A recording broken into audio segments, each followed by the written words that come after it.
이런 것들. 여러분, 뭐가 맞는 것입니까? 여기에 이제 문제가 있는데요. 성서 영감설이 지나치게 강조되면 문제가 있고, 또 지나치게 약화되면 문제가 또 있습니다. 지나치게 강조되면 뭡니까? 강조되면 성서를 이해하는데 뭐에 빠지기 쉽다? 문자주의에 빠지기 쉽다. 여러분, 신천지 아시죠? 신천지 사람들은 성경이 하나님이라고 믿습니다. 근데 그 사람들이 믿는 성경은 이건 지금 개혁 개정판 성경이잖아요. 그분들은 개혁 성경을 한글로 번역된 개혁 성경을 하나님의 말씀이라고 믿습니다. 심지어 그걸 삼위일체도 부인하고 이걸 하나님이라고 믿습니다. 근데 그래서 이 문장 자체를 성경을 하나님 말씀으로 믿는데 문제가 뭡니까? 여러 가지 문제가 있는데 문자주의적으로 믿어요. 그것도 원전을 보지 않고 무슨 문자? 한글로 번역된 성경이 오류가 없다라고 믿는. 왜 그렇게 믿느냐? 그 교주가 되시는 그 누구 이만희 씨. 이만희 씨가 은혜 받은 성경책이 그겁니다. 자기가 읽어본 성경을 중심으로 해서 성서를 알레고리로 막 해석을 해놨는데 원전을 들이대면 다른 뜻들이 많아요. 성경을 번역해 나갈 때 예를 들면 양이 살 수 없는 나라들이 있습니다. 그럼 선교사가 양을 번역할 때 뭐라고 번역해야 됩니까? 양 이름 못 오르거든요. 그래서 이 번역을 해나가면서 돼지로 번역해 나가는 나라가 있습니다. 우리나라에 그 사케와 어느 나무에 올라갑니까? 뽕나무라고 되어 있잖아요. 팔레스타인 지방에 뽕나무 있을까요? 그 나라에 있는 나무가 우리나라에 없거든요. 그래서 무슨 나무라 하면 될까? 가시나무라 할까? 살구나무라 할까? 감나무라 할까? 하다가 뽕나무라고 적어놓은 겁니다. 그러니까 번역을 해나가면서 문화가 다르고 지구의 위도가 다르기 때문에 안 나는 작물도 있고 안 나는 동물도 있습니다. 그래서 번역의 오류가 아니고 문화적인 차용을 해야 되는 그런 것들이 있어요. 이 사람들은요, 1958년도에 번역했는 개혁 성경이 기준점입니다. 개정판으로 읽으면 뜻이 전혀 다른 얘기를 자기들은 교리의 근거로 삼고 있는 거예요. 문자주의에, 황당한 문자주의에 빠져 있는 것이죠. 그 사람들은요, 성경을 이렇게 읽을 때 성경을 가만히 읽으면 우리에게 두 가지를 요구를 합니다. 하나는 따라서 믿어라. 믿으라에 관한, 믿음에 관한 말씀들이 있어요. 이 교리 파트입니다. 따라서 지키라. 두 번째 주시는 말씀을 부르는 지키라는 말씀이에요. 보세요. 예수님이 우리 죄 위해 죽으셨습니다. 믿어야 됩니까? 지켜야 됩니까? 믿으면 되잖아요. 주님이 죽은 지 3일 만에 부활하셨습니다. 믿어야 됩니까? 지켜야 됩니까? 믿음의 대상인 거예요. 네. 오순절 성령을 우리에게 보내주셨고 그 성령을 오늘 우리에게 역사해 주십니다. 믿어야 됩니까? 지켜야 됩니까? 믿으면 됩니다. 지키라면요. 내 부모를 공경하라. 지켜야 됩니까? 믿어야 됩니까? 내 부모를 공경하라. 믿습니다. 하나님 꿀밤 줘야 됩니다. 가난한 사람을 구제하라. 믿습니다. 해야 됩니까? 지켜야 됩니까? 그 지켜야 됩니다. 그 하나님의 신천지 이단의 특징은 뭐냐면요. 말씀을 원텍스트를 개혁 성경을 가지고 뽑아내면서 교리적인 문제를 많이 일으키는 것도 문제가 있는데 이 사람들에게는 지키라는 말씀이 없어요. 성경을 이래 풀어가지고 전신에다 무슨 말씀을 뽑아놨냐. 믿으라는 말씀으로 다 만들어놨습니다. 그래서 신천지 교리를 믿어야지만 뭐합니까? 구원을 받습니다. 우리는요, 기독교 교리를 믿어야지만 구원을 받습니까? 교리를 믿는 것하고 그분을 만나고 그분 안에서 그분의 인격을 경험하고 그분과 함께 사는 것은 다른 문제입니다. 기독교 교리를 믿으면 기독교 교리 안에서 교리적으로 잘 정리된 사람이에요. 그런데 그 믿었으면 뭐 해야 됩니까? 지켜야 됩니다. 지키기 시작하면 그분과 사는 삶이 이루어져요. 여러분, 기독교 교리를 믿으면 인생이 풀립니까? 아니요. 기독교 교리를 믿고 그 진리 따라 살기 시작하면 내가 변하면서 인생 풀리는 거예요. 세바시의 강의에 나온 서울여대 그 음대 교수님 있잖아요. 그분이 그렇게 외치시는 거예요. 청년들 대상으로 막 강의하는 거 재미있어 웃고 웃고 재밌고 즐겁고 까리까리 하는 강의잖아요. 강의 참 잘하시잖아요. 박창호 씨인가요? 맞습니까? 안 들어보셨습니까? 한번 들어보십시오. 참 강의 잘합니다. 그런데 이분이 그러시는 거예요. 그래도 너희들 안 변하잖아! 이러시는 거예요. 좋은 강의를 들은 것으로 그의 교양을 쌓고 길을 즐겁게 하지만 정작 본인이 그것을 붙들고 살지 않으면 인생은 안 변합니다. 좋은 강의를 들어서 교양이 높아진 겁니다. 기독교 신앙은 믿으라는 말씀만 가지고 해서는 안 돼요. 지키라는 말씀을 가지고 할 때는요, 여러분 나이쯤 되면은 인생에 지키고 살고 하면서 여러분 스스로 그게 몸에 습관이 배겨 있습니까? 안 배겨 있습니까? 배어 있잖아요. 그게 안 고쳐지면 팔자도 안 고쳐집니다.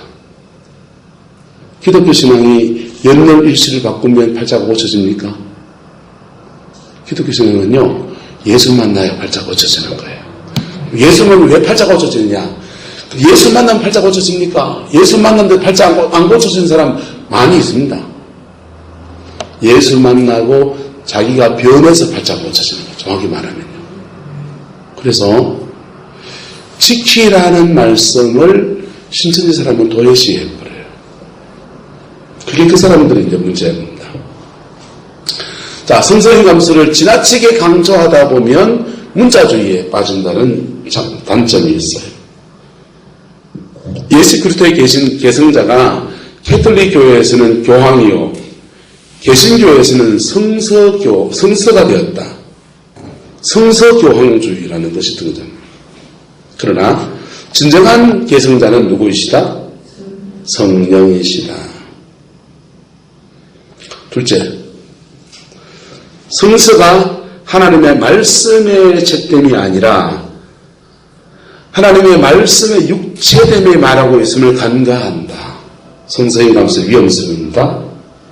성서가 하나님의 말씀을 기록한 책이 아니라 성서는 하나님의 말씀이 육체가 되었다고 말한다. 요한복음 1장 14절 같이 시작합시다. 시작.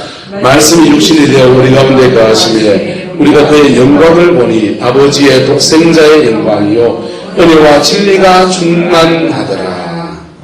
자, 하나님의 말씀이 책으로 온 게 아니고 누구로 왔다고 합니까? 우리와 똑같은 육체를 입고서 이 땅에 나타나셔서 성육신하셨다라는 것을 간과한다. 이게 성서영감서를 지나치게 강조하는 사람들에게 맹점이 됩니다. 불교는 불교 경전 8만 대장경이 중요합니까? 그 석가모니가 중요합니까?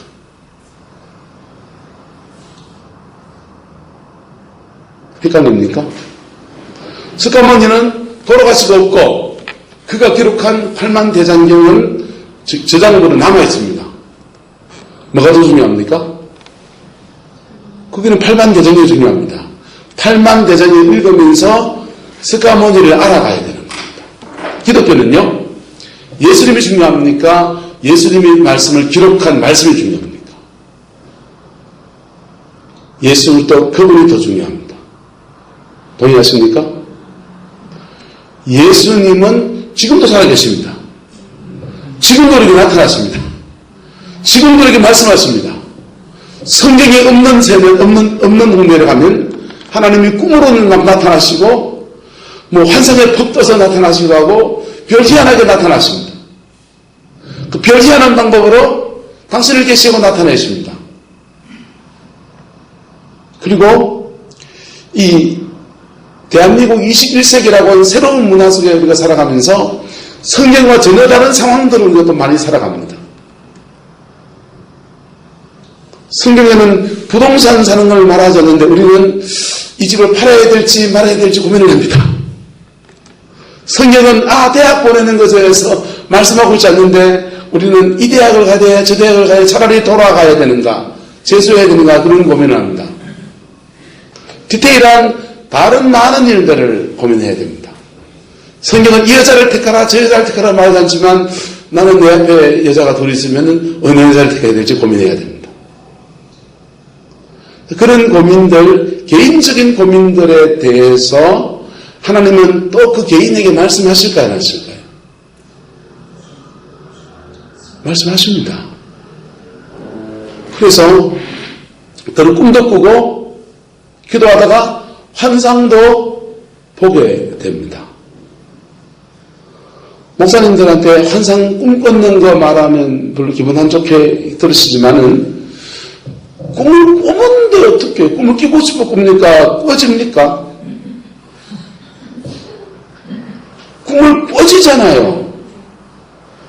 꿈을 꿨는데 이거 내가 집을 사야 될지 고민을 하고 그랬는데 꿈에 보니까 삼성 에버빌에 보니까 동수가 205동이었고 그 꿈을 봤습니다.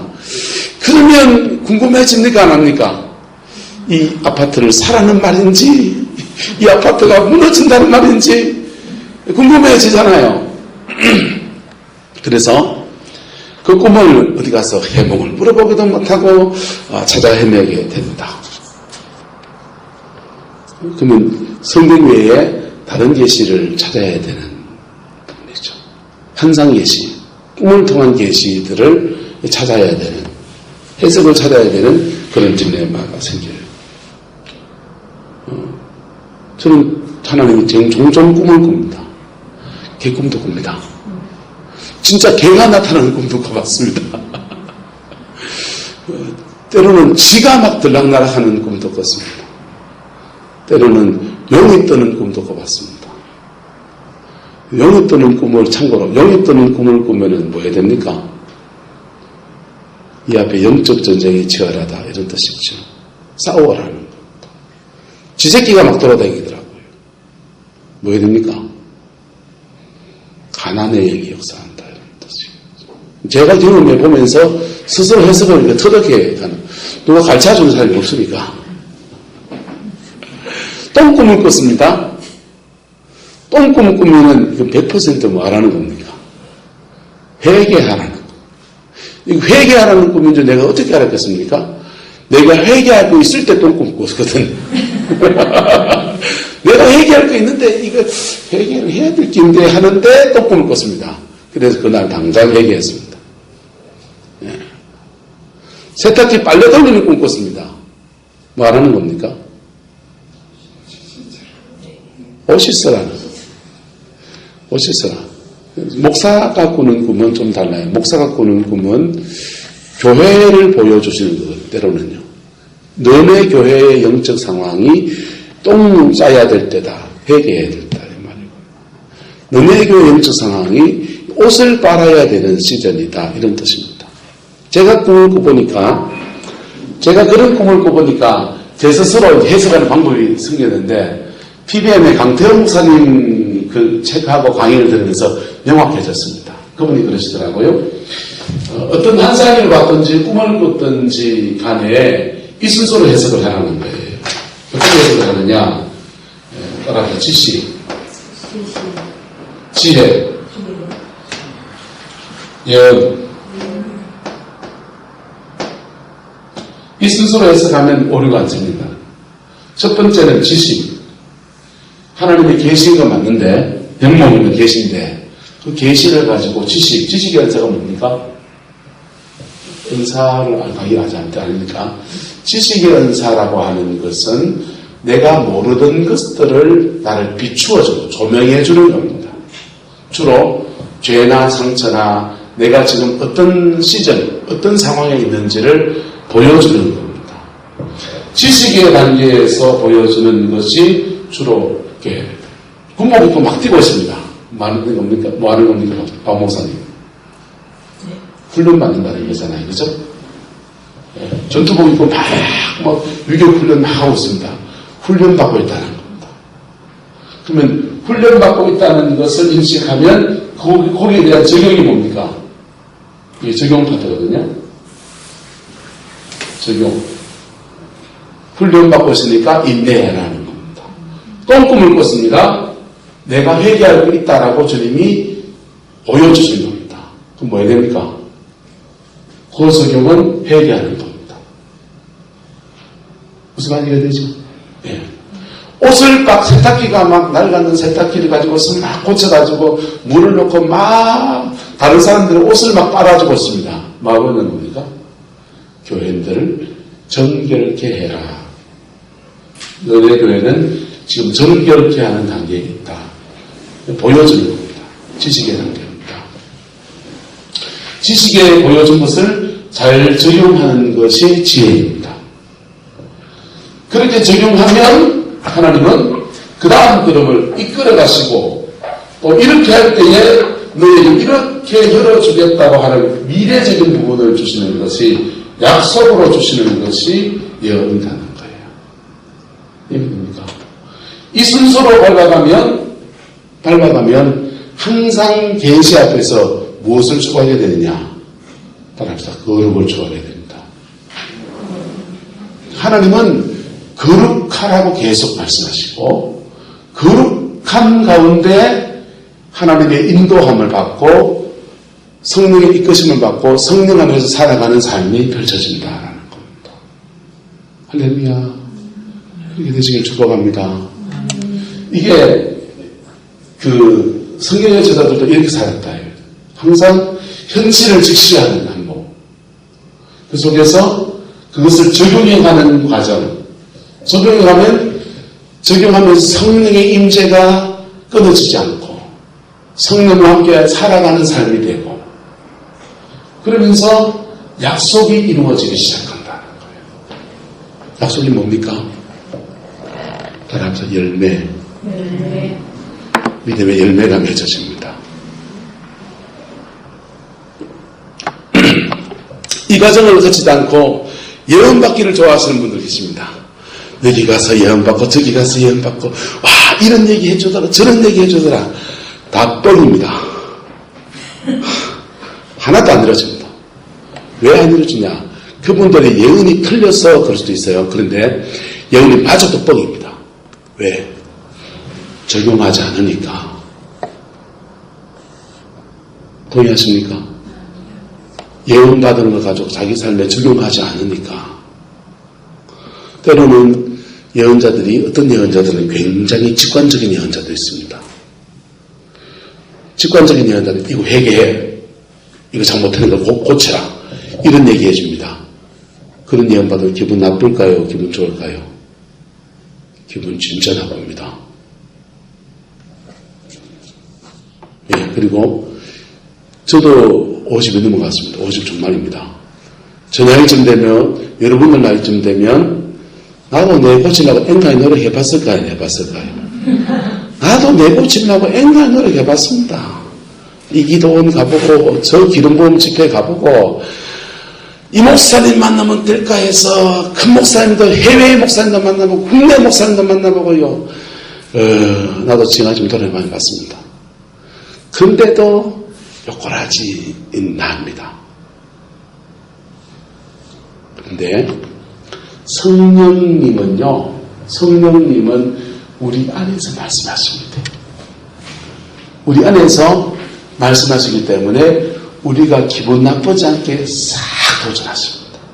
정확하게 얘기하시는데 우리가 별로 기분 나쁘지 않습니다. 한번 따라합시다. 계란을 밖에서 깨면 호라이가 되고 안에서 깨면 병아리가 되고 안에서 깨지게 하는 것들을 해주는 사람들이, 상담사들이요, 아이메시지들을 개발합니다. 남편과 아내가 맨날 싸우는 집 가면 대화법을 바꾸라고 그럽니다.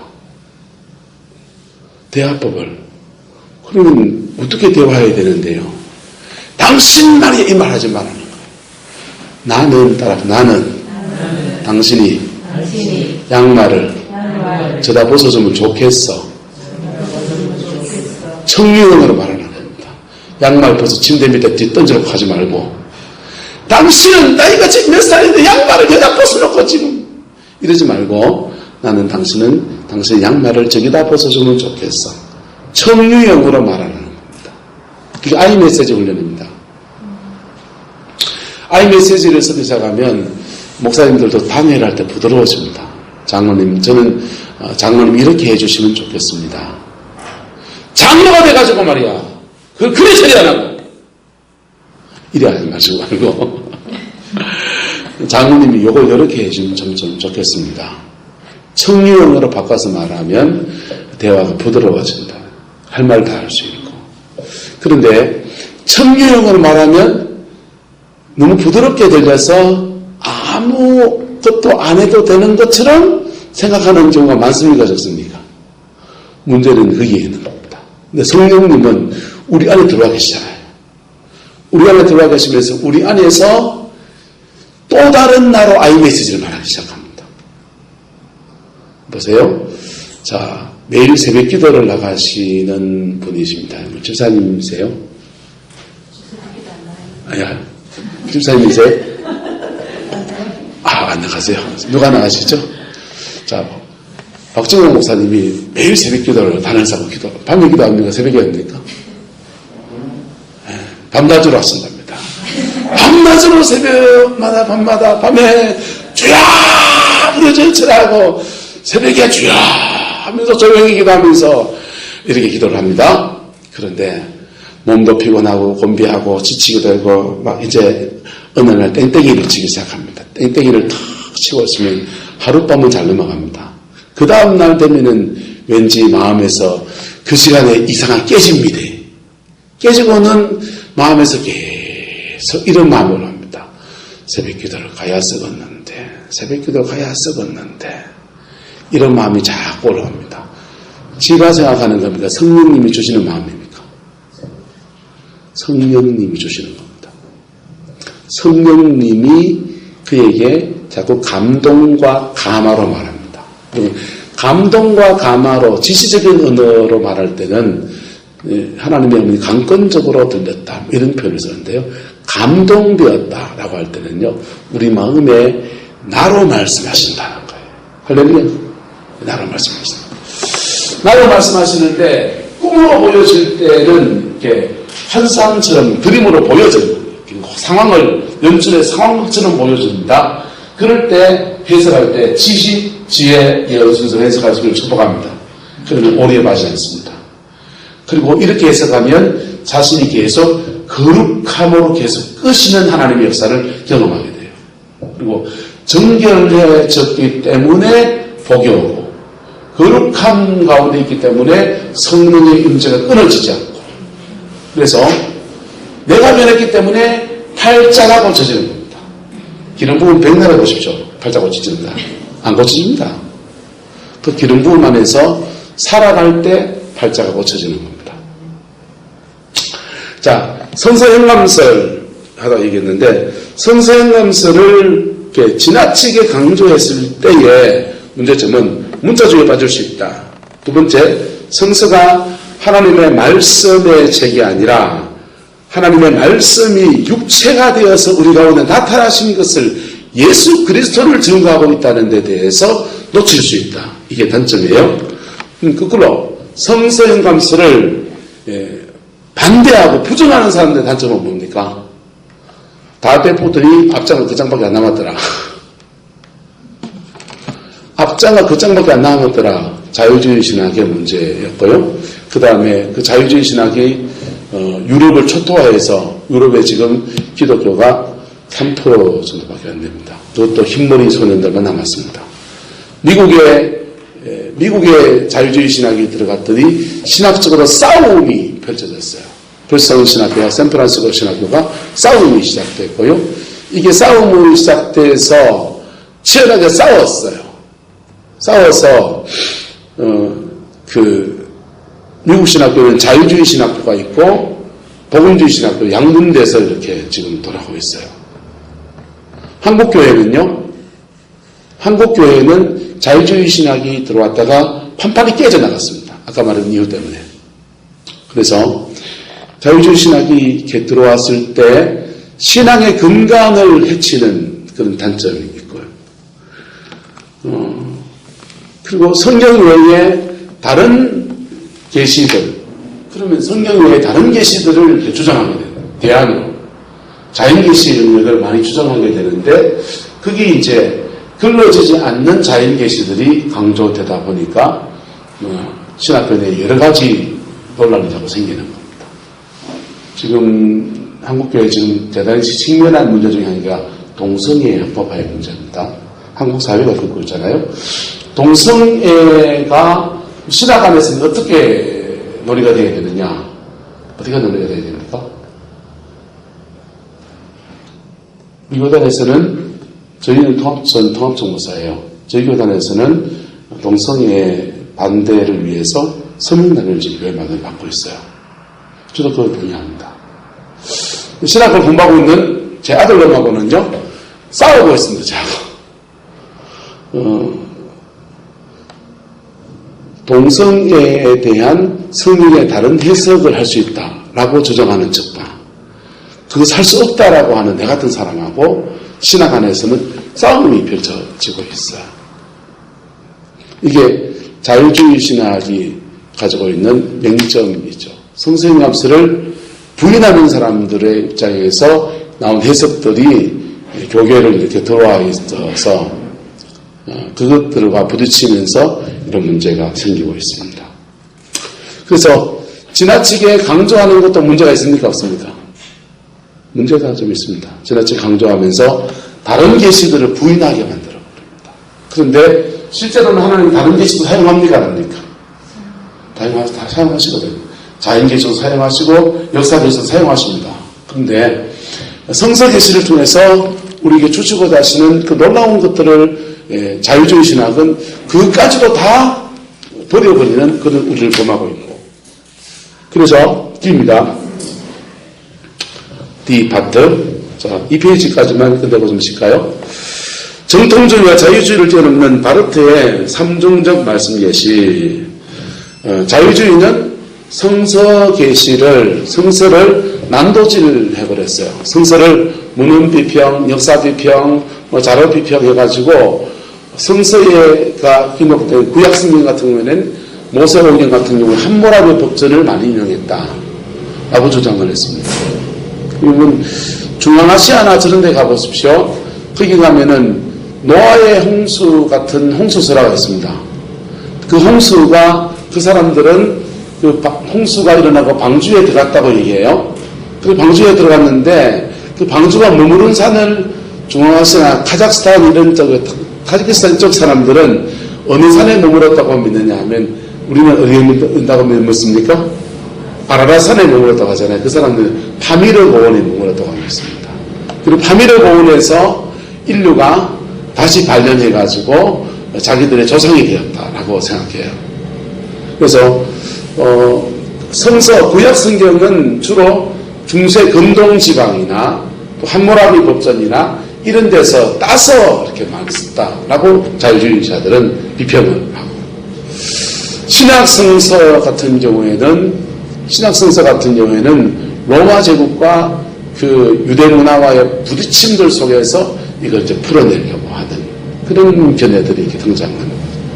그래서 다양한 문헌들을 성서 외의 문헌들과 비교하기도 하고, 성서 내에 있는 마태, 마가, 누가, 요한복음을 서로 교차 비교하기도 하고 하면서 큐 자료서리니 무슨 자료서리니 막 등장하면서 성경을 막 찢어냅니다. 그런데 연금서를 부인하는 사람들은 그렇게 막 찢어내는 속에서 무슨 문제를 범하냐 하면은 성서가 정말 정하자고자 하는 예수 그리스도에 대한 인성, 예수님을 통한 구속, 십자가의 영광과 부활 역사, 이런 것들까지 다 찢어버리게 되는 우를 범했다 라고 하는 것이 신정통주의자들의 비판이에요. 신학에서, 개신교 신학에서 세 가지 큰 뼈대가 흘러왔는데, 정통주의 신학입니다. 켈빈의 신학이나 루터의 신학을 이어받아서 단 정통주의 시대에는 성경이 절대적이다 라고 모순을 주장하는 그런 사람들이었습니다. 그런데 문예봉을 통해서 성경 외에 근동 문어가 발견되고, 그 다음에 하모라비 법전이 발전되고 이러면서 성경도 문헌 비평을 받아야 된다라고 하면서 자유주의 신학이 등장했습니다. 근데 자유주의 신학이 과학적 사고가 있을까요, 없을까요? 비평할 때는 비평의 근거를 가지고 하는 거거든요. 그래서 자유주의 신학이 막 득세를 하게 되니까 정통주의 신학은 유럽에서는 고사되어 버렸습니다. 죽어버릴 정도로. 미국에서는 그나마 교파주의로 이렇게 되면서 각 교단마다 분리돼서 교단 내에서 각각 막 치열하게 투쟁을 하면서 두 개가 맥이 막 같이, 미국의 플러 신학교 같은 데는 좀 자유적인 식입니다. 보수적인 신학교는요, 탈보 신학교는 굉장히 보수적입니다. 한국에는요, 기장 측의 한신 같은 데가 굉장히 리버럴합니다. 합동 측의 총신 같은 데가 굉장히 보수적입니다. 저는 통합측 목사인데 통합측은 중간점의 스탠드를 취하고 있습니다. 근데 정통주의 신학은, 정통주의는 성서의 그 영감서를 지나치게 강조하다가 뭐까지 잃어버린 의미를 범하느냐. 성경의 사실 안에서 마태복음과 마가복음의 문헌이 다를 때가 있거든요. 예? 여리고에 두 소경이 맞습니까? 소경이 하나가 맞습니까? 어떤 성경은 하나라고 나오고 어느 둘이 나오거든요. 예수님의 발을 씻어준 여인이 죄 많은 여인입니까? 막달라 마리아입니까? 예?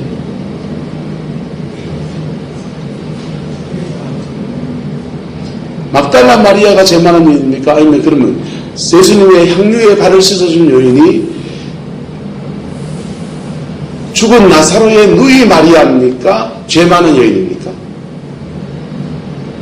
같은 사람입니까? 분명히 한 사건인데 발 씻어준 여인이 이렇다 저렇다 하면서 두 가지 묘사를 해나가고 있거든요.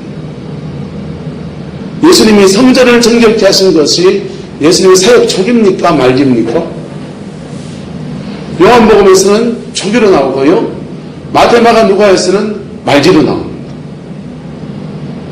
정황상 말기가 맞다고 봅니다.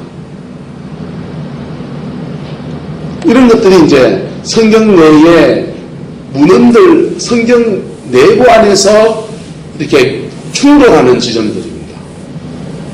그것을 말하면 정통주의 신학자들은 이단이라고 정죄를 해버리는 거예요. 근데 학문의 영역에서는 옳고 그름이 보입니까? 안 보입니까? 그래서 유럽의 교회가 다 자유주의로 넘어간 거예요. 신정통주의는요, 자유주의가 비판한 비판점들 중에서 문제도 있고 긍정도 있다는 것을 주장하기 시작했습니다. 그래서 정통주의 신학자였던 우리나라의 합동여대 고신척 신학교에 가서 강의하시다가 다시 합동적으로 합신을 만드셨죠. 박윤선 박사님은요, 성서는 성령께서 들어 쓰시기 때문에 하나님의 말씀이다. 이거는 굉장히 보수적인 신학자입니다. 우리나라의 최초의 주석을 쓰신 분이세요. 박윤선 박사님은 성서는 하나님이 들어 쓰시기 때문에 하나님의 말씀이다. 그 말은 뭔가 압니까? 일반적인 정통주의자들보다 이분이 조금 더 마음이 열려있는 분이에요. 성서는 하나님의 말씀이다. 근데 성서는 누가 들어 쓰신다? 성령께서 들어 쓰시기 때문에 하나님의 말씀이다. 신통주의자인 바르트는요, 성서는 성령이 들어 쓰실 때 하나님의 말씀이 된다. 여러분, 둘 다 성령을 말하지만 미묘한 차이를 아시겠습니까? 미묘한 차이를 아시겠어요? 네? 박윤선 박사님은 성령이 무조건 성령서를 들어 쓰신다. 이렇게 말하는 거고, 바르트는 성령이 이 성서를 주로 많이 들어 쓰시는데, 그런데 들어 쓰실 때 옛날에 감동되었던 것들이 오늘 새롭게 들려지면서 하나님의 말씀이 되어진다 라고 말한 거예요. 미묘한 차이를 이해하시면 여러분 대단한 신학자입니다. 자, 그렇게 그러면 이 성서가 어쨌든 하나님이 들어 쓰시고 성령 안에 조명되어 있다면 이것을 해석해야 되잖아요. 해석해야 되는데 그 해석에 관해서 여러 가지 견해가 있습니다. 첫 번째는 구속사적 해석입니다. 창조, 타락, 구원 예언, 구원 사건, 회복, 완성, 구속사의 눈으로 성경을 해석해 나간다. 이건 풀어주는 게 좋겠네요.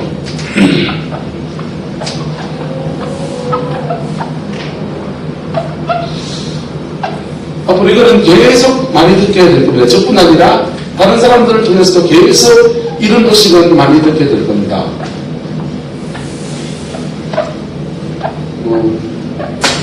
성서를 해석해 나갈 때 구속사적 입장에서 성서를 해석해 나가면요, 장점이 있을까요, 없을까요? 장점이 있습니다.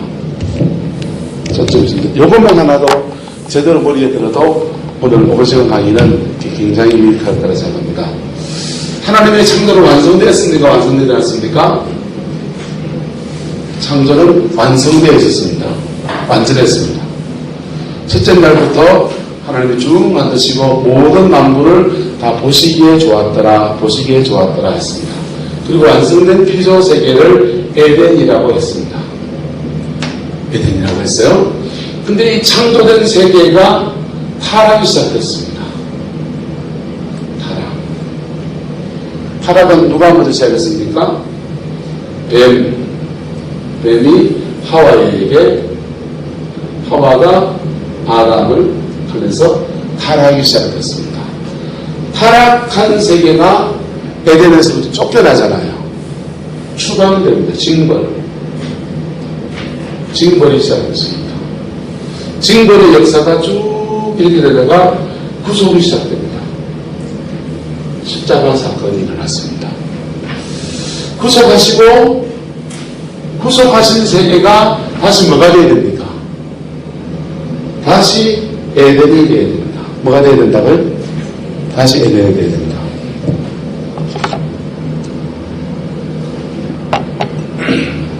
보세요. 창조의 메커니즘을 보십시오. 하나님이 첫째 날 만드시고, 둘째 날 만드시고, 셋째 날 만드시고, 넷째 날 만드시고, 다섯째 날 만드시고, 여섯째 날 누굴 만드십니까? 사람을 만드셨습니다. 사람을 만드셨는데 하나님이 첫째 날부터 해서 넷째 날까지 만드신 것은 하나님이 이름을 짓습니다. 드러나는 것을 묻히라고 하시고, 드러나지 않는 것을 받아라고 하시고, 그런데 5일째 만드신 것과 6일째 만드신 것입니다. 5일째 뭐 만드시 아십니까? 5일째 뭐 만드시 아세요? 물고기하고 새 만들다 가세요. 뭐 만들었다고요? 물고기가 새 만들었습니다. 쉽게 이해하시려면 일본말로 5시 뭔지 아십니까? 이치니 산시 고입니다. 고. 이치니 산시 고. 고입니다. 5시 고입니다. 다섯째 날 하나님이 뭘 만드셨습니까? 물고기와 새 만들 수 있었습니다. 새 5마리를 뭐라 그럽니까? 새는 돌이라고 합니다. 뭐 한다고요? 티테니 산시코 다섯 층간 하나님 새 돌이 만드셨습니다. 고돌입니다. 태초에 고돌이가 있었나니. 그래서 그런데 1부터 첫째 날부터 넷째 날까지 만드신 것은 하나님 이름 지키라 하십니다. 다섯째 날부터 만드신 것을 하나님이 아담에게 이끌어 보시니 아담이 칭하는 바가 이름이 되었습니다. 그래서 창조의 영역은 두 가지 달라고 나눠집니다. 첫째 날부터 넷째 날까지는 하나님의 권위 안에 있습니다. 신론을 한번 얘기할 겁니다. 하나님의 권위 안에 있습니다. 다섯째 날부터 여섯째 날까지는요, 아담이 이름 됐습니다. 이거는 사람의 권위 안에 있습니다. 하나님이 통치하실 때 1부터 4일절까지 만드신 것들은 하나님이 통치하십니다. 그런데 5일째, 6일째 만드신 것은 누가 다스립니까? 사람이 다스립니다. 여기 피조세계가 하나님이 당신 시작하시는 것과 위임하시는 것들은 안 내어져 있습니다.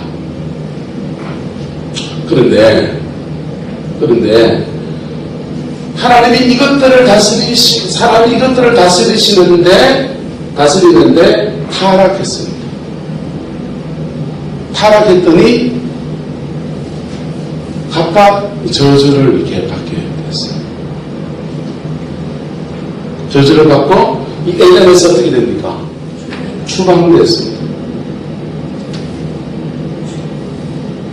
추방됐습니다. 추방되어서 아담은 빨리 돌아갈 수 있을 것이라고 생각했습니다.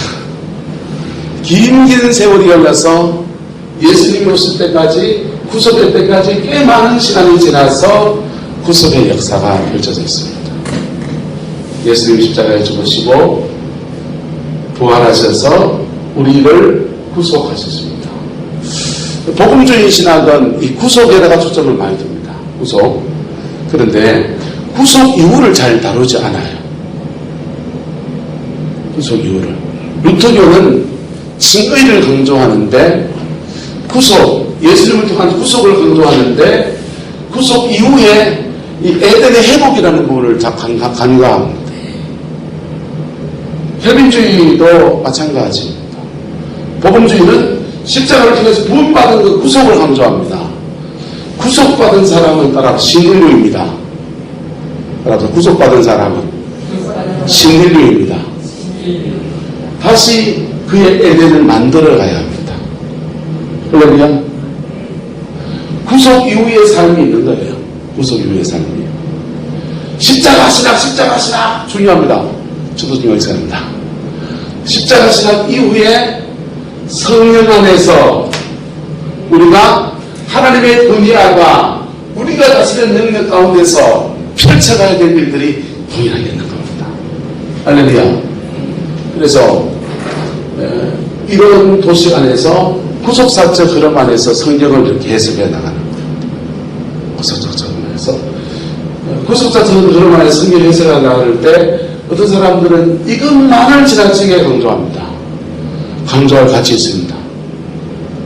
하지만 이걸 강조해서 그 다음 단계로 가는 거예요. 에덴을 또 다른 말로 말하면 가나안, 아예 가나안, 천국, 마태복음 하늘나라,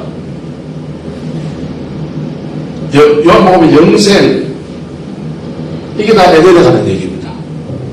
신인류, 구속받은 사람들, 주께 구속받은 사람들이 그의 삶의 자리 안에서 그의 에덴을 이루어가고 그 에덴을 이루어가는 천년왕국 다 에덴에 가는 얘기입니다. 이 흐름들 속에서 성경 이맥으로 이해하고 해석해 나가는 것을 구속사적 해석이라고 하는 것입니다. 역사 비평학적 해석, 성경을 해석해 나갈 때 디테일한 부분을 가면 로고스, 말씀이 있고 어떤 상황이 있습니다. 상황. 성경 해석해 나갈 때 이 상황 안에서 상황과 말씀을 같이 해석해 나가는 겁니다. 이게 역사 비평학적 해석입니다. 역사 비평. 그래서 이 상황 안에서 말씀을 해석해 나가면 굉장히 말씀 입체적으로 보입니다.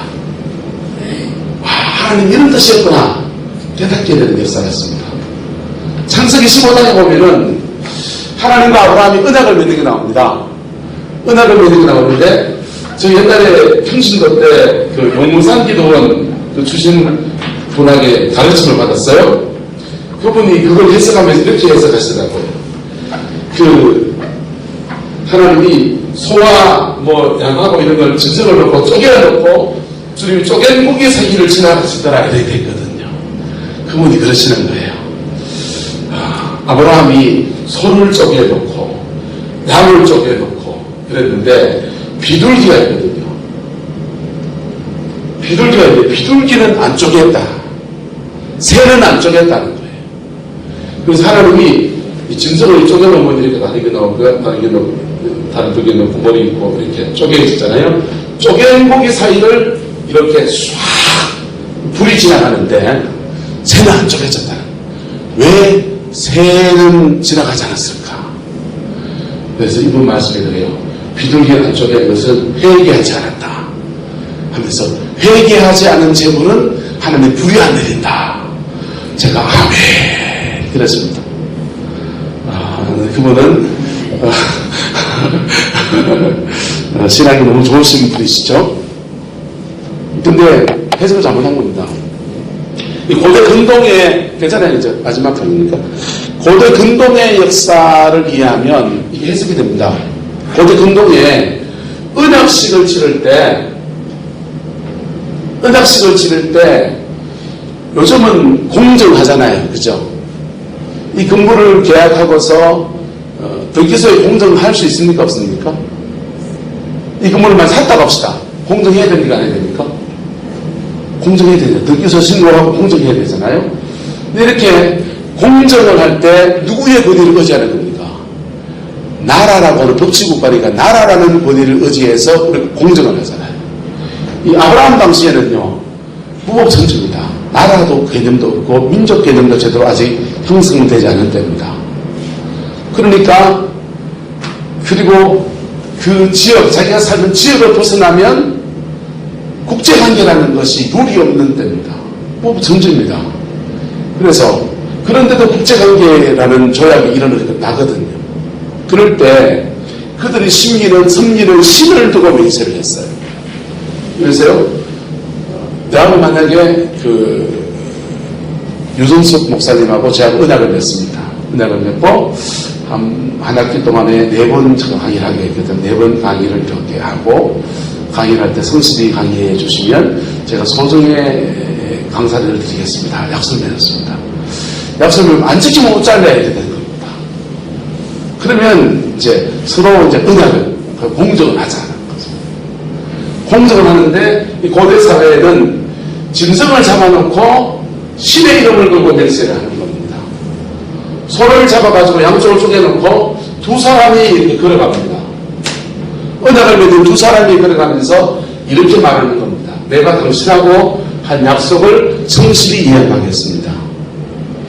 만약 그 약속을 성실히 이행하지 않으면 내가 섬기는 하나님이 나를 죽여서 이 짐승처럼 쪼개어도 좋습니다.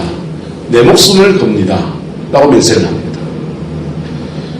이 사람은 이렇게, 저 사람은요, 그래, 네가 그렇게 약속한다고 하니 내가 너희 나라를 보호해 주겠다. 나는 하나님을 섬기진 않지만 나는 말죽을 섬긴다. 내가 섬기는 말죽을 두고 맹세하노니 만약에 너와 맺은 언약을 내가 어긴다면 내가 이 쪼개어진 짐승처럼 쪼개어져도 좋다. 그렇게 약속을 하는 거예요. 근데 언약을 하는데 아브라함하고 하나님이 같이 언약을 하면 이 장면이 어떻게 됩니까? 이 불 사이에 누가 지나가야 됩니까? 아브라함하고 하나님이 같이 지나가야 되는 겁니다. 근데 뭐만 지나갑니까? 따라서 불만 지나가더라. 하나님의 형렬인 불만 쫙 지나가는 겁니다. 그러니까 아브라함 편에서는 아무런 책임을 지지 않고 하나님이 이 언약의 약속에 대해서 모든 책임을 다 짊어지겠다고 하시는 약속입니다. 히브리서는 말하기를 하나님이 약속하실 때, 아브라함을 약속하실 때 하나님보다 더 큰 이가 없어서 당신 자신을 걸고 약속했다라고 하는 겁니다. 하나님만 지나갔다는 말이 뭔 말이냐면 나는 영원하신 하나님이다. 나는 영생하는 자다. 그런데 너와 맺은 언약을 내가 어기게 된다면 내가 영생하는 자이지만 이런 짐승과 같이 쫓겨져도 좋다. 불명성을 내가 잃어도 좋다. 라고 말하는 겁니다. 그게 성경 해석할 때 무엇을 해석한 겁니까? 역사 비평학적으로 해석한 겁니다. 성서와 말씀과 상황, 이 도심 안에서 성경 해석해 나가는 겁니다. 하나님의 말씀이 어떤 상황에서 해석되어졌는가, 어떤 상황에서 펼쳐졌는가, 이 상황을 분석해내고 근동의 문화를 이해하고 그 다음에 역사를 이해하고 그러면 해석할 수 있다. 이런 것들. 근데 역사 비평학 해석에 있어서 성서 비평학을 인정하지 않는 부류의 사람들은 상황을 어떻게 이해하느냐? 상황을 주로 성경의 사건이 기록될 때, 일어날 때, 아브라함과 하나님이 언약을 맺었는데, 창세기 15장이거든요. 아브라함과 하나님이 맺은 언약의 때에 맞춰서 이걸 해석해 나갑니다. 근데 비평을 인정하는 사람들은 여기에 또 달라지는 거예요. 비평을 인정하는 사람들은 그러면 왜 모세가 이걸 인용했겠냐는 겁니다. 이 성경이 이 사건이 일어난 것은 사건의 때는 아브라함 때입니다. 아브라함 때입니다. 이것을 기록한 때는 어느 때입니까? 모세의 때라고 생각합시다. 비평학에서는 이것을 모세라고 기록하지 않습니다. 비평학 인간의 사람들은 기록 시기를 바벨론 포로기라고 합니다.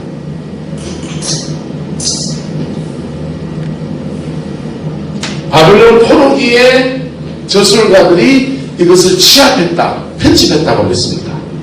어쨌든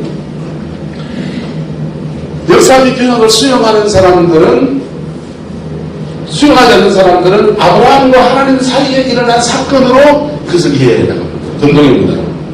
그런데 모세 저작서를 수용하는 사람들은 저술 시기, 모세는 왜 이것을 기록했겠냐? 라고 하는 겁니다.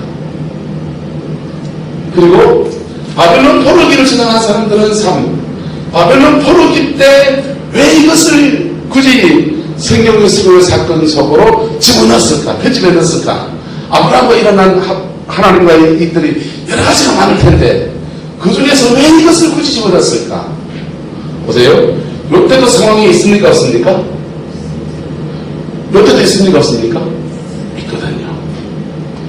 공통적인 때가 뭡니까? 민족이라는 개념. 민족이라는 개념. 그들이 출애굽 애굽에서 나와서 자신의 민족성을 가져야 되는데 구심점으로 누구를 세웁니다? 아브라함을 중심으로. 하나님의 언약을 맺은 아브라함의 약속의 근거에서 우리에게 주신 땅이 가나안 땅인데 그 땅이 애국강에서부터 그 근강 유브라데까지 우리에게 주어져 있다. 그걸 찾으러 가야 되잖아요. 그걸 가지고 이제 기록해 나가는 거예요. 바벨론 포로기는요, 우리 포로 생활이 끌려와 있지만은 하나님이 우리에게 애국강에서부터 근강 유브라데까지 약속하셨고 그 약속은 쫓겨있는 이스라엘을 지나가시면서 하나님이 불 가운데서 약속하셨다. 그래서 다시 그 땅을 회복시킬 거다. 그러니까 상황이 달라야 똑같아요. 조금 다른 상황들을 이렇게 염두에 두어서 본문을 해석해 나갑니다. 그래서 역사 비평을 인정하면 성서를 해석해 나가는데 폭이 굉장히 넓어져 버리게 돼요. 넓어진다고요? 넓어져요. 그래서 저는 상담학도 TH에서 공부했어요. 상담학을 공부하고 심리학적으로 성경을 보면요, 와, 그 성경 속에 있는 사람들의 심리적인 역동, 심리 묘사 이런 것들이 굉장히 또 잘 됩니다. 그래서 성경을 해석하는 하는 데 있어서 한 측면에서 해석하는 것보다 다양한 측면에서 해석해 나가면 훨씬 더 폭이 넓어집니다. 폭이 넓어지는데 주의해야 될 점이 있습니다. 폭이 넓어지는데 따라합시다. 폭이 넓어지는데 산만해지면 안 됩니다. 폭이 넓어지는데 산만해진 사람이 있습니다. 방대해져가지고. 폭이 넓어지는데 다양한 해석을 가할 수 있는데 폭이 넓어지는데 복음적으로 가시길 축복합니다. 저는 구속사적 성경 해석이 강한 사람이에요. 상담학적 접근도 하고 뭐 치유사역과 성령사역도 했어요. 뭐 성령사역에 가는 일을 막 하는데 결국은 저는 뭘 얘기하냐. 항상 복음으로 리턴하려고 했습니다. 그게 이제 성서에서 자 문맥적 문학적 해석들 성서의 앞뒤 문맥을 해석해 나갑니다. 그리고 신천지 사람들은 성경을 문맥으로 봅니까? 구절로 봅니까? 구절로 보잖아요. 기계적인 구절로 봐가지고 자기 입맛에 맞는 구절은 뽑아내고 입맛에 안 맞는 구절은 묻어버립니다. 그래서 결국은 이언령 비언령 지 입맛에 맞는 구절들 가지고 지교리를 만들어냅니다. 결론은 보혜사가 이만이다. 이거죠. 문맥으로 성경을 보면요. 여러분 성경의 주옥 같은 문맥 자체가 그냥 어떤 상황에 고려하지 않고 모든 상황에 적용될 만한 말씀으로 기록된 책들이 있습니다. 로마서 같은 책들요. 에베소서 같은 책들은요. 그런 책들은 그 문맥만 가지고 쭉 읽어도 그 원저자의 의미가 그대로 우리에게 다가오는 책들이 있습니다. 그리고 복음서 예수님의 사건들도요. 문맥을 가지고 쫙 읽어나가면 그 문맥 안에서 우리에게 쭉 읽혀지고 보여지는 것들이 있습니다. 성서의 앞뒤 문맥, 흐름을 따라서 성경을 보는 것. 따라서 잘 모르면 앞장 보고 뒷장 보자. 여러분, 신학을 몰라도요, 성경을 잘 모르면요, 그 앞에 장을 한번 보고 그 다음 장을 한번 보면 깨달아집니다. 그래도 모르면 어쩌면 됩니까? 그래도 모르면요, 따라 덮어놓읍시다. 덮어놓으면 됩니다. 에피카로서 계시는 때 되면 보여지게 돼 있거든요. 굳이 알려고 할 필요 없습니다. 그때는요. 그래도 모르면 좀 덮어놓고 주석 좀 찾아보고 이래가지고 또 다른 사람 물어보기도 하고 또 기도도 해보고 하면서 시간 지나면 알게 됐습니다. 여러분 성경 진리 다 알아서 살 수 있습니까? 따라서 성령 따라 살면 성경도 이루어진다. 여러분 오늘 말씀하신 성령님하고 이 성경을 기록할 때 성령님이 딴 분이십니까? 같은 분입니다. 그래서 성령의 역사나 은사를 인정하면서 말씀을 부인하는 사람도 이상한 사람이고요. 왜 성령을 인정하면 이 말씀하고 똑같게 되어 있습니다. 할렐루야? 네, 똑같게 되어 있습니다. 근데 성경을 인정하면 성경 속에 수없이 주님이 말씀하셨던 일들이 있습니다. 동일하게 오늘도 말씀하십니다. 이것은 따로 떨어진 얘기가 아니에요. 그래서 그 다음요 세 번째 그 다음요 해석하기 위해서 중요한 부분의 한 가지가 사회학적 해석입니다. 구약 성경을 해석할 때 이 사회학적 해석들을 정치 역동이나 사회 역동, 사회적인 어떤 변화를 따라서 해석해 나가면 오늘 시대를 보는 안목이 생겨나갑니다. 성경은 굉장히 국제적인 책입니다. 구약 성서를 한번 보십시오. 선지자들의 책들을 보면요. 그분들이 유대 나라에 주로 살았습니다. 그분들이 주로 북이스라엘에 살았습니다. 그런데 아수르, 에고, 바벨론, 에돔, 그 주변 근동의 나라를 다 훑어가지고 막 얘기합니다. 네, 우리는 지금 대한민국에 살고 있습니다. 이 대한민국에 살고 있는데 요즘 참 느낍니다. 대한민국과 문제에 여러 나라가 개입된 걸 느낍니다. 어느 나라가 개입됐습니까? 미국이 개입됐고요. 또 니하오마 중국이 개입되었습니다. 미국이 왜 미국 패권주의를 지금 외칩니까? 왜 외친지 아세요? 중국이 너무 커가지고 어찌 누르려고요? 미국이요, 세계 최대의 산업국이 됐습니다. 쉐일가스 혁명이라고 해서 땅속 1km 밑에 세일가스하고 세일오일, 석유가 있는데 경제성이 낮아가지고 개발 안 했었습니다. 근데 기술이 더 진보돼가지고 이걸 고도 경제성을 만들 수 있는 기술을 개발했어요. 그래서 1km를 뚫고 들어가서 셰일청에서 가스를, 천연가스를 생산해내고 석유를 생산해내면서 세계 최대의 산유국이 됐습니다. 그전까지 세계 최대의 산유국은 러시아였습니다. 미국은 그전까지는 세계 자기 나라의 에너지가 자립이 안 되기 때문에 걸프만부터 해서 에너지 수송 루트를 계속 관리를 해야 됐어요. 그 세계 경찰력을 산 게 자기 하고 싶어서 한 게 아니고 에너지 문제가 직격되어 있기 때문에 이라크도 건드리고 이란도 건드리고 걸프만에 미군 부대 보내놓고 세계 경찰로서 산 거예요. 거기가 불안해지면 석유 수송에 문제가 생기니까. 근데 지금은 자기 나라에 있는 석유만 가지고도 남아돕니다. 해외에 수출하게 됐습니다. 그러니까 이제 우리는 세계 경찰 안 하겠다. 더불어 살아야 되는데 더불어 살 필요 없다. 우리는 인구가 한 우리나라도 한 1억 명만 되면 국내 내수만 가지고도 산업이 돌아갑니다.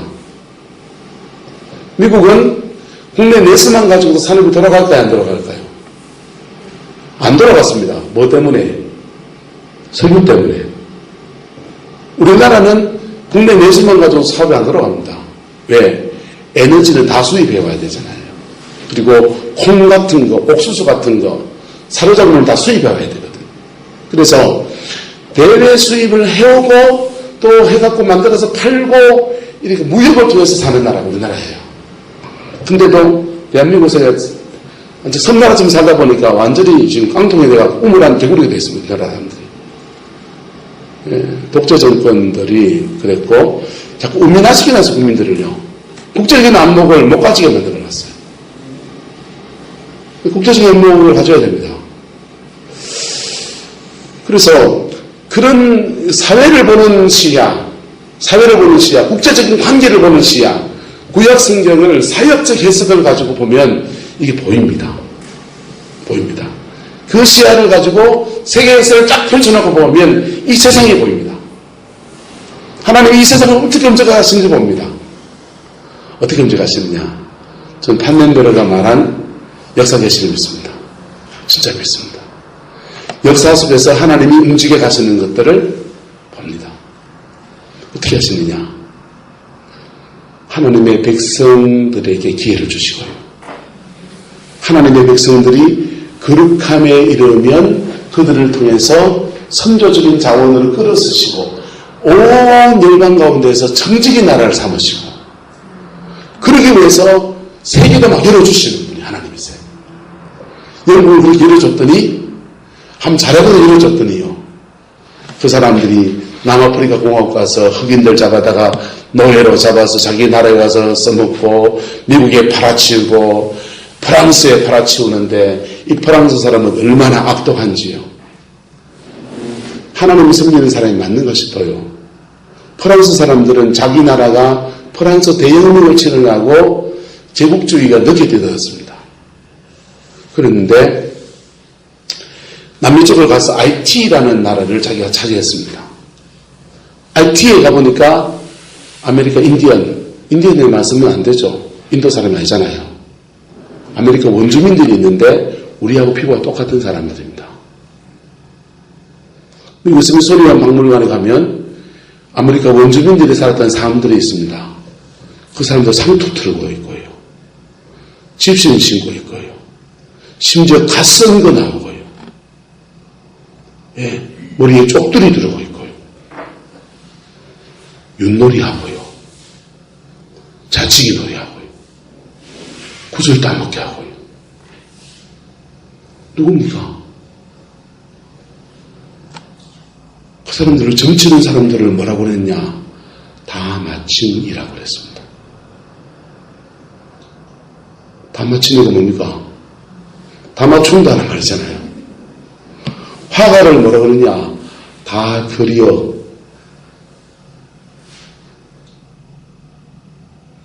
그런 사람들이에요. 그런 사람들을 IT에 가서 그런 사람들을 식민지 민족으로 삼고서 사탕수수 농장에 집어넣고 농사를 시켜보니까 피피 썰어지거든요. 체력이 약해서. 그래서 다 죽였습니다. 다지고 아프리카에서 까만 사람들을 다 수입해다가 흑인들로만 채웠어요. 그리고는 세계 제2차 대전이 끝나고 난 뒤에 전쟁통에 군인들이 부족하니까 독일군과 싸우느라고 다 본국으로 돌아가면서 흑인들만의 나라가 됐습니다. 그게 IT입니다. 그래서 남미 국가 가운데서 흑인문화로 구성된 나라가 IT. 스페인 사람들은요, 교황 캐톨릭 신자들이잖아요. 그 사람들이 그 남미에 가보니까 우리하고 똑같은 아메리카 인디언 흰 원주민들이 있습니다. 그 사람들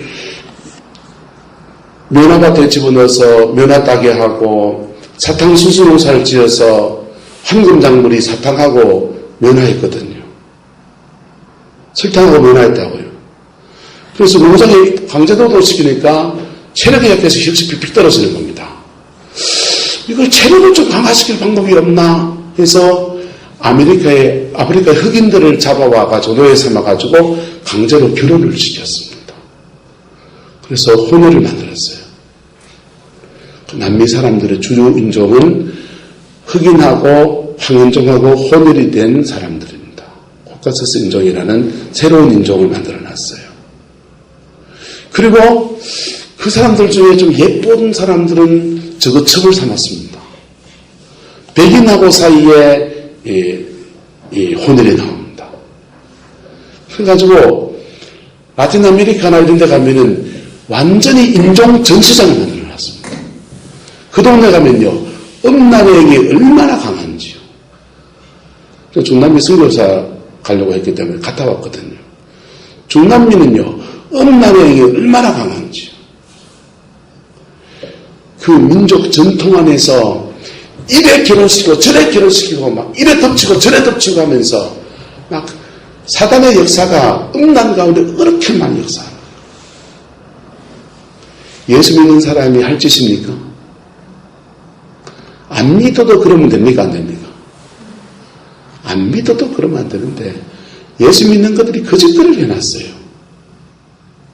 그러니까 하나님이 그 식민지 다 토해놔야 됩니까? 계속 지고 있어야 됩니까? 하나님이 세계 제2차 대전, 1차 대전 펼치면서 너들도 죽이더니 너들도 죽어봐라 하면서 죽어나가는 거예요. 심은 대로 거두는 거죠. 그래서 유럽 본토에서 죽인 민족은 죽이고 서로 죽이고 뺏고 막 난리치면서 싸움을 통해요. 예, 식민지 물고 있던 그 식민지를 다 깨끗 토해놨습니다. 인도가 독립하고요. 아프리카 대륙에 있는 나라들이 다 독립하고요. 그리고 남미의 나라에 독립하고요. 다 독립했는데 그 독립된 나라들이 그동안에 받은 상처들 속에서 헉헉거리면서 살아가는 거예요. 복음이 위대한 점은 뭡니까? 복음이 위대한 점은 창조와 타락과 구속의 역사 안에서 다시 회복시키신다는 겁니다. 할렐루야.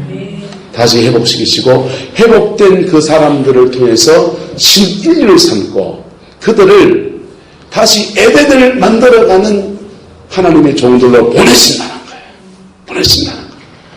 그렇게 유럽 사람들 복음을 받아들여서 좀 변화된 사람이라고 믿고 하나님이 보내놨더니 개판치니까 다시 뺏어가지고 다 독립시켜버린 거예요. 이 세계 역사입니다. 역사를 누가 주관해 가십니까? 하나님이요. 그 사회학적 해석을 하면 성경에서 하나님의 역사를 움직여 가시는 것들이 사람과 사람 사이에 민족과 민족 관계에서 어떻게 이끌어 가시는 것들이 보여집니다. 그리고 그것을 가지고 이 시대를 보는 분들이 열려지는 거예요. 저는 이 나라의 통치자들이 그런 사람이 나와야 된다고 생각합니다. 우리나라에 역대 대통령 가운데 이승만 대통령이나 또 가까이 이명박 대통령까지 김영삼 대통령 이런 분들이 크리스찬들이잖아요.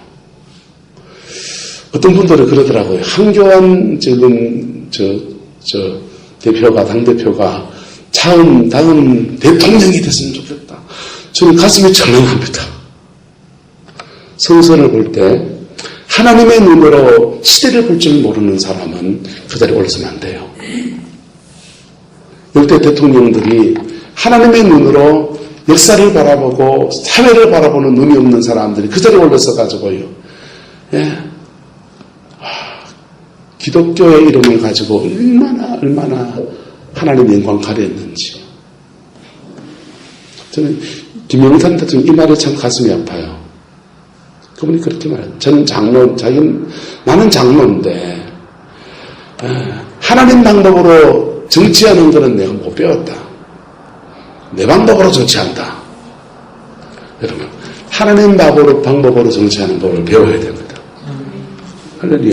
그래서 사회학적 해석이 중요합니다. 그런데 이런 모든 해석 가운데 가장 중요한 해석이 뭘까요? 저는 구속사적 해석이라고 생각합니다. 복음 안에서, 친구들은 복음 안에서 성경을 이해하는 거예요. 다른 것들은요, 부차적으로 하시면 됩니다. 근데 부차적으로 무시하면 안 되는데, 부차적으로 하면서 너무 주도하다 보면 성경을 해석하는데 이 사람은 교회가 아니고 NGO를 하는 분이 계십니다.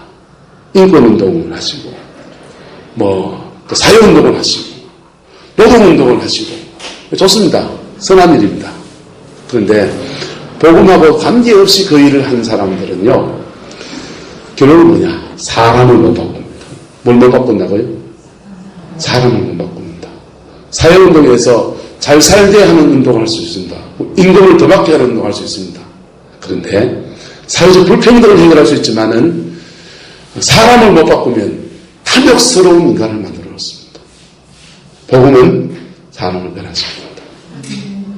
복음 안에서 사회학적 해석을 하면 세상을 보는 안목을 교인들에게 넓혀줘서 그들의 삶의 자리에서 세상을 살아가는, 세상을 살아내는 그런 사람들을 길러내는 거지. 제가 꿈꾸고 있는 목표입니다.